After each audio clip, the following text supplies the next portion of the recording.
So now that we have our contact information, we're going to move on to the summary or objective.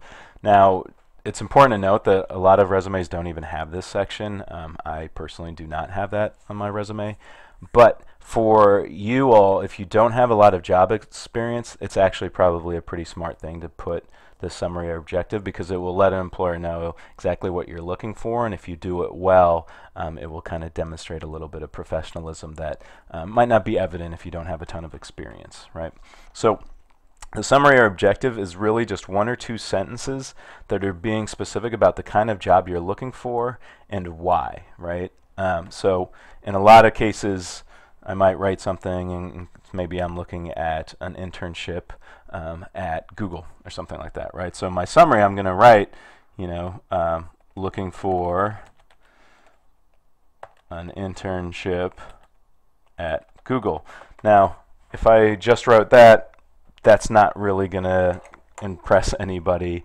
Obviously, if I'm applying for an internship at Google, then I'm looking for an internship at Google. So here's where you want to be really specific about the whys and being a little more detailed, so that people actually know something about what you're doing, that they know a little bit about you, and you're demonstrating a little bit of initiative and ownership by taking this on. So maybe you're looking for an internship at Google, but you're doing so because you are really interested in computer programming, and you want to learn more about maybe building out mobile web-based apps. Okay, so if you have that kind of information, you get more specific. So looking for an internship opportunity to further develop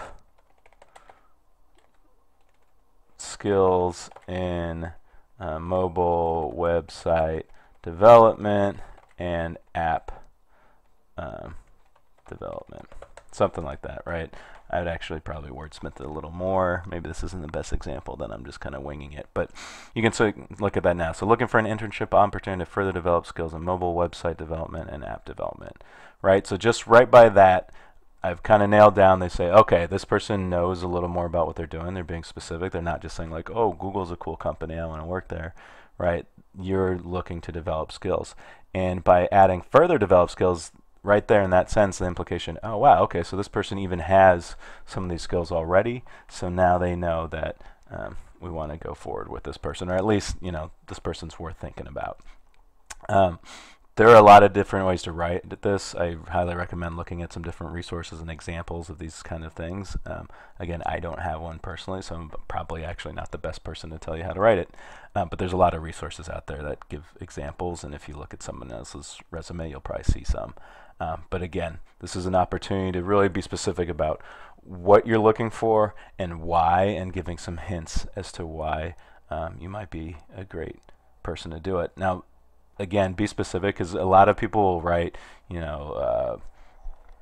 really well organized person looking for an opportunity in the educational space, right? Like, there's a lot of really generic things people write there. At that point, don't write anything. You're better off not having a summary or objective when you do that. Again, when I'm looking at resumes and people write something really generic like that, it actually just makes you look kind of young and inexperienced, and I don't really care.